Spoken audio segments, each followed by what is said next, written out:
আজকে দেখাবো পেন্টানিক ব্র্যান্ডের গুগল টেলিভিশনে আপনারা কিভাবে গুগল সেটআপটা করবেন। চলুন দেরি না করে আমি সরাসরি টেলিভিশনের স্ক্রিনে চলে যাই। নিচের যে অ্যারো চিহ্নটা আছে, নিচের অ্যারো চিহ্নটা প্রেস করলে সাথে সাথে এখানে সেটআপ গুগল টিভির যে অপশনটা সেটা চলে আসবে। তো আমরা ফার্স্টে ওকে প্রেস করব। ওকে প্রেস করার সাথে সাথে এখানে দেখেন আবার গুগল সেটআপ চলে আসছে। ওয়াইফাইটা এখানে সিলেক্ট করবেন।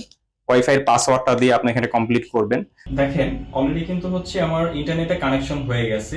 নেক্সট স্টেপে কিন্তু এখানে ইউজ ইউর গুগল অ্যাকাউন্ট। তো আমি আমার যে পার্সোনাল অ্যাকাউন্টটা আছে সেটা দিয়ে এখানে দেখাবো আপনাদের। এখন আমি এখানে যে আমার গুগল অ্যাকাউন্টের পাসওয়ার্ডটা ছিল সেটা কিন্তু আমি অলরেডি দিয়েছি। পাসওয়ার্ডটা কমপ্লিট করার পরে আবারও তীর চিহ্ন জায়গায় প্রেস করবেন। যেহেতু আমার একটা মোবাইলে অলরেডি আমার এই অ্যাকাউন্টটা লগ ইন করা আছে, সেহেতু এখানে আমার একটা এক্সেস চাইছে। সাথে সাথে এক্সেস দেওয়ার সাথে সাথে লগ ইন নিয়ে আসে। এবার স্টেপ বাই স্টেপ যে অপশনগুলো আসবে সেগুলো আপনার কমপ্লিট করতে হবে। এটা একটু সবাই মনোযোগ সহকারে দেখবেন। এখানে যে ফাংশনগুলো আসছে আমি টোটাল ফাংশনটাকে অ্যাকসেপ্ট করব।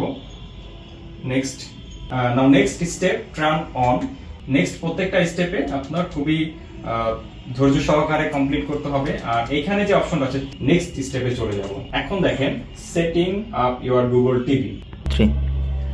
অলরেডি কিন্তু হচ্ছে 100% কমপ্লিট হয়ে গেছে।